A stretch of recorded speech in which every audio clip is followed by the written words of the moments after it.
Assalamualaikum warahmatullahi wabarakatuh. Pada kesempatan ini kita akan membahas tentang mengimani qada dan qadar.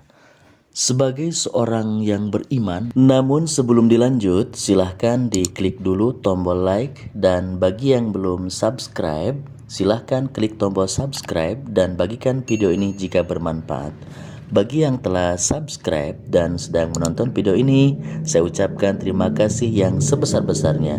Semoga Allah membalas kebaikan para sahabat semua. Amin ya mujibas sailin. Sepatutnya meyakini bahwa kejadian-kejadian yang sudah terjadi di dunia ini adalah ketetapan dan kehendak Allah Subhanahu wa taala. Karena pada dasarnya, jika Allah tidak menetapkan dan tidak berkehendak akan hal itu, maka hukumnya mustahil untuk terjadi. Sebagaimana wabah virus corona yang sedang dialami oleh banyak penduduk dunia dan menjatuhkan ribuan korban jiwa. Orang yang beriman akan meyakininya sebagai ujian dari Allah Subhanahu wa taala sembari tetap berusaha menjaga diri. Karena jika hanya menyerahkan hidupnya pada takdir Allah tanpa adanya usaha dan doa, maka itu merupakan penerapan iman pada ketetapan Allah yang keliru. Dalam hal ini disebutkan dengan qada dan qadar yang merupakan rukun iman yang keenam. Beriman kepada qada dan qadar secara benar selalu beriringan dengan usaha dan doa. Kemudian baru menyerahkan hasilnya kepada Allah Subhanahu wa taala. Inilah yang dimaksud dengan pengamalan, ikhtiar dan tawakal. Apa pengertian qada dan qadar? Qada dan qadar adalah ketetapan Allah Subhanahu wa taala yang wajib kita imani. Keduanya selalu berhubungan dan saling berkesinambungan. Adapun pengertian qada secara bahasa atau etimologi adalah ketetapan atau ketentuan. Adapun pengertian qada secara istilah ataupun epistemologi adalah ketetapan Allah Subhanahu wa taala terhadap semua makhluknya sejak zaman azali. Apa itu zaman azali? Zaman azali adalah zaman di mana hanya ada Allah Subhanahu wa taala saja dan penciptaan atas segala sesuatu belumlah dimulai. Meski belum terdapat alam semesta, malaikat, iblis, jin dan manusia, namun pada zaman tersebut ketetapan berupa qada Allah sudah dibentuk. Qada ini sendiri adalah ketetapan Allah yang semuanya telah dituliskan pada Lauhul Mahfuz. Qada sendiri sifatnya umum dan mutlak sehingga tidak akan pernah berubah. Sebagaimana yang dijelaskan dalam firman Allah Subhanahu wa taala pada surah Al-An'am ayat 59. A'udzu billahi minasyaitonir rajim. Bismillahirrahmanirrahim. Wa 'indahu mafatihul ghaibi la ya'lamuha illahu wa ya'lamu ma fil barri wal bahr wa ma tasqutu min waraqatin illa ya'lamuha wa la habbatin fi dhulumatil ardi wala ratbin wala yabisin illa fi kitabim mubin. Pada sisi Allah lah kunci-kunci semua yang gaib. Tidak ada yang mengetahui kecuali Dia sendiri, dan Dia mengetahui apa yang di daratan dan di lautan, dan tiada sehelai daun pun yang gugur melainkan Dia mengetahuinya pula. Dan tidak jatuh sebutir biji pun dalam kegelapan bumi, dan tidak sesuatu yang basah atau yang kering, melainkan tertulis dalam kitab yang nyata yaitu Lauhul Mahfuz. Sedangkan pengertian qadar secara bahasa adalah ukuran, kadar atau aturan. Adapun menurut istilah, qadar adalah keputusan Allah Subhanahu wa taala atas peraturan yang telah ditetapkan kepada semua makhluk yang ada di dalam semesta ini. Qadar merupakan perwujudan dari qada yang telah direncanakan oleh Allah pada zaman azali. Allah telah menetapkan qadar terhadap semua makhluk di alam semesta ini sesuai dengan ukuran masing-masing. Allah Subhanahu wa taala berfirman dalam surah Al-Qamar ayat 49 sebagai berikut. Inna kulla syai'in khalaqnahu biqadar. Sesungguhnya kami menciptakan segala sesuatu menurut ukuran. Contoh dari qadar adalah kelahiran dan kematian seorang muslim ataupun seorang manusia. Rezeki yang sudah ditentukan kepada setiap makhluk. Bencana atau musibah yang menimpa seseorang dan seluruh kejadian yang terjadi di alam semesta ini. Dalam mengimani qadar dan qadar, manusia tetap harus berusaha sungguh-sungguh untuk mendapatkan keinginannya. Qada dan qadar dalam ajaran Islam termasuk salah satu pokok keimanan yang wajib diyakini oleh seluruh umat Islam. Iman kepada qada dan qadar disebut juga iman kepada takdir. Iman kepada qada dan qadar adalah meyakini dengan sepenuh hati bahwa Allah Subhanahu wa taala telah menentukan semua hal yang berhubungan dengan kehidupan makhluk di alam semesta ini berdasarkan ukuran yang telah ditentukan. Nah, bentuk sekarangnya. Bentuk iman seorang muslim terhadap qada dan qadar yang telah ditetapkan Allah Subhanahu wa taala setidaknya mencakup 3 hal. 1. Mempercayai bahwa Allah telah menciptakan semua makhluk dengan kekuasaan atau qadratnya atau kehendak atau iradatnya dan kebijaksanaannya dalam artian hikmahnya. Kedua, mempercayai bahwa Allah Subhanahu wa taala mempunyai hukum dan sunnah dalam menciptakan makhluknya. Hukum ini berlaku sepanjang masa dan tidak akan berubah-ubah. Yang ketiga, mempercayai bahwa Allah Subhanahu wa taala yang menentukan hasil akhir dari segala urusan atau segala usaha keras yang dilakukan manusia. Hanya kepada Allah tempat berserah diri. Nah, sekarang pembagian takdir.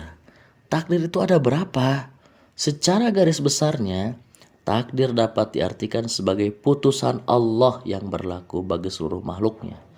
Berlakunya takdir atas dasar kekuasaan dan kehendak mutlak dari Allah Subhanahu wa taala. Dan status manusia sebagai makhluk, takdir dalam hal ini, qada dan qadar dibagi menjadi 2. 1.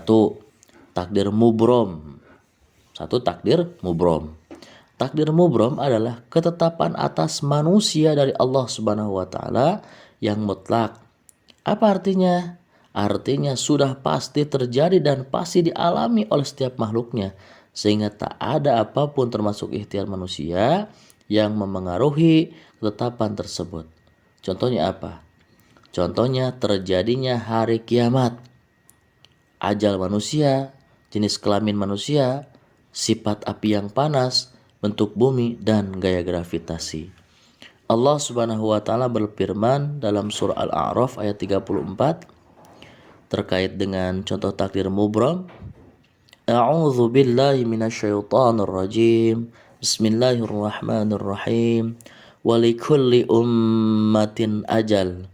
فَإِذَا جَاءَ أَجَلُهُمْ لَا يَسْتَأْخِرُونَ سَاعَةً وَلَا يَسْتَقْدِمُونَ. Tiap-tiap umat mempunyai batas waktu. Maka apabila telah datang waktunya, mereka tidak dapat mengundurkannya barang sesaat pun dan tidak pula memajukannya. Batas waktu di sini dapat diartikan sebagai ajal atau kematian. Ajal merupakan urusan Allah Subhanahu wa taala yang tidak dapat diubah oleh para apapun, oleh siapapun. Ketika ajal menjemput, tidak ada yang dapat mengalahkannya lagi, tidak ada yang mengundurkannya ataupun memajukannya.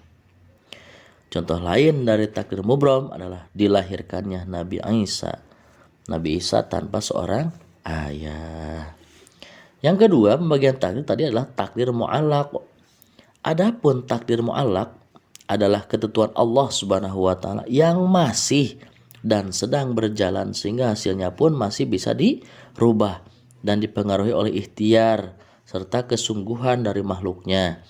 Di sini manusia diberikan peran oleh Allah Subhanahu wa taala untuk berusaha, sedangkan hasilnya ditentukan oleh Allah Subhanahu wa taala. Sebagaimana firman Allah dalam surah Ar-Ra'd ayat 11. Innallaha la yughayyiru ma biqaumin hatta yughayyiru ma bi anfusihim. Sesungguhnya Allah tidak mengubah keadaan suatu kaum sehingga mereka mengubah keadaan yang ada pada diri mereka sendiri. Contoh takdir mu'allaq antara lain kekayaan, kepandaian, kesehatan. Untuk menjadi pandai, seseorang harus belajar. Untuk menjadi kaya, harus giat bekerja dan hidup hemat. Untuk menjadi sehat, harus menjaga pola hidup dan kebersihan. Takdir mu'allaq memotivasi manusia untuk senantiasa optimis dalam berikhtiar dan bertawakal kepada Allah Subhanahu wa taala agar mendapatkan hasil yang terbaik. Bertawakal kepada Allah Subhanahu wa taala harus dilakukan sepenuhnya untuk mendapatkan kemaslahatan. Sikap tawakal hanya ditunjukkan kepada Allah yang mampu mewujudkan semua permintaan hamba sesuai dengan kehendaknya. Nah, sekarang hubungan antara qada dan qadar. Qada dan qadar memiliki hubungan yang sangat erat. Qada dan qadar tidak dapat dipisahkan antara satu dengan yang lain. Qada merupakan ketetapan Allah Subhanahu wa taala terhadap segala sesuatu yang diwujudkan dengan qadar. Apa maksudnya? Yaitu segala keputusan atau peraturan yang telah diciptakan oleh Allah Subhanahu wa taala. Sedangkan qadar sing disebut dengan sunatullah atau hukum alam. Qadar adalah keputusan atau aturan dari ketetapan yang dikehendaki Allah Subhanahu wa taala. Salah satu contoh hubungan antara qada dan qadar. Satu contohnya, pada zaman azali Allah Subhanahu wa taala menetapkan penciptaan alam semesta beserta segala isinya. Hal tersebut disebut qada. Alam semesta beserta segala isinya yang dapat kita lihat secara nyata merupakan pelaksanaan qada. Inilah yang disebut qadar. Pada zaman ajali Allah menetapkan manusia sebagai khalifah di bumi. Itu qada. Manusia yang pertama yakni Nabi Adam alaihissalam tercipta sebagai pengelola bumi. Demikian berlaku seterusnya sampai akhir hayat nanti. Yang ketiga, pada zaman azali Allah Subhanahu wa taala menetapkan perihal kejadian hari akhir. Kelak tiba terjadi hari akhir, maka berlakulah qada Allah Subhanahu wa taala saat ini belum terjadi hari akhir, maka belum sampai pada qada, pada qadar Allah Subhanahu wa taala, melainkan baru qada. Yang keempat, pada zaman ajali Allah Subhanahu wa taala telah menetapkan 4 hal pada diri masing-masing manusia. Apa saja? Tentang kehidupan kematian. Kehidupan dan kematian, rezeki, jodoh, dan bahagia atau celakanya. Bila kemudian manusia telah mengalami keempat hal tersebut, maka qadarnya telah berlaku.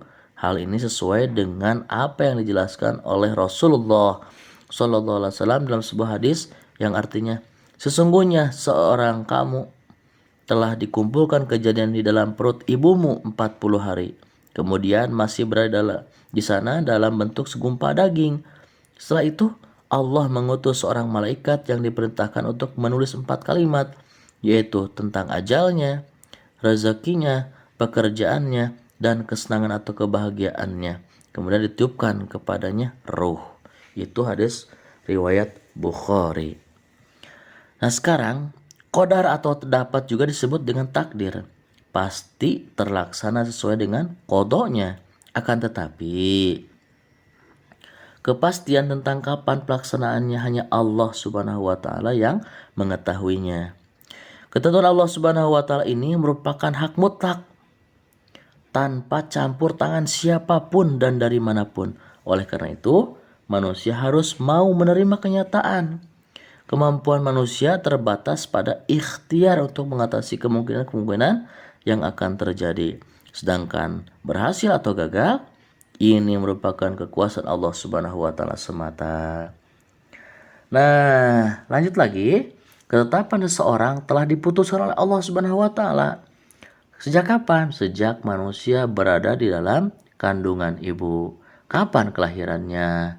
Bagaimana rezekinya? Siapakah jodohnya? Bagaimana nasib kehidupannya? Dan kapan kematiannya akan datang? telah dituliskan Allah di dalamnya. Oleh karena itu, meyakini dari kesemua hal tersebut sama dengan meyakini takdir, yang artinya qada dan qadar Allah. Takdir baru dapat diketahui oleh manusia dengan kenyataan atau peristiwa yang telah terjadi. Dari tadi kita akan mengetahui apa manfaat beriman kepada qada dan qadar. Salah satu manfaat beriman kepada qada dan qadar yang pertama adalah semakin dekat kepada Allah Subhanahu wa taala. Beriman kepada qada dan qadar senantiasa menyadarkan manusia bahwa semua takdir datang dari Allah Subhanahu wa taala.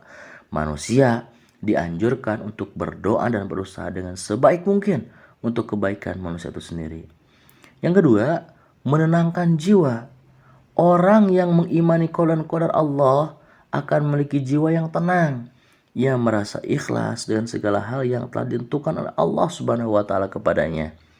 Dalam jiwanya tidak ada kekhawatiran karena meyakini bahwa Allah Subhanahu wa taala menghendaki kebaikan kepada setiap makhluknya atau hambanya. Yang ketiga, manfaat beriman kepada qada dan qadar adalah menumbuhkan sifat optimis. Beriman kepada qada dan qadar Allah Subhanahu wa taala akan senantiasa menimbulkan sikap optimis terhadap apa? Terhadap usaha yang dilakukan. Meskipun mengalami kegagalan, orang yang beriman kepada qada dan qadar tidak pernah berputus asa. Dia akan semakin bersemangat untuk bangkit dan membenahi kegagalannya.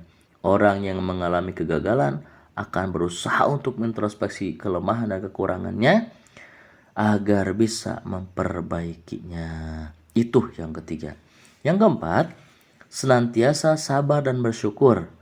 Orang yang mengimani qada dan qadar akan sabar dan tabah dalam menghadapi musibah ataupun cobaan. Hakikat dari musibah dan cobaan bertujuan untuk menguji keimanan manusia. Sabar merupakan sikap terbaik yang hendaknya dilakukan seseorang ketika tertimpa musibah atau ujian. Orang yang beriman kepada qada dan qadar Allah Subhanahu wa taala juga mudah untuk bersyukur atas nikmat yang diterimanya. Ia senantiasa merasa cukup atas nikmat yang diberikan Allah Subhanahu wa taala, baik banyak maupun sedikit. Sikap syukur seorang hamba kepada Allah Subhanahu wa taala diwujudkan dengan memperbanyak mengucapkan alhamdulillah. Berbanyak beribadah, bersedekah, menggunakan nikmat tersebut untuk kemaslahatan. Orang yang bersyukur terhadap nikmat Allah Subhanahu wa taala akan menjauhkan dirinya dari sikap berlebih-lebihan terhadap sesuatu apapun. Yang terakhir, sebenarnya banyak, tapi 5 saja. Manfaat atau hikmah beriman kepada qada dan qadar adalah menjauhkan diri dari sikap sombong. Sikap sombong merupakan perilaku tercela.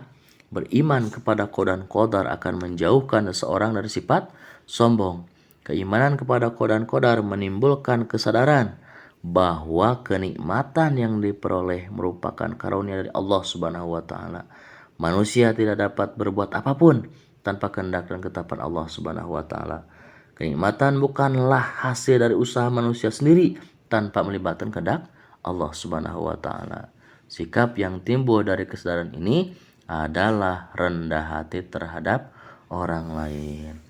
Demikian yang dapat disampaikan pada kesempatan ini. Assalamualaikum warahmatullahi wabarakatuh.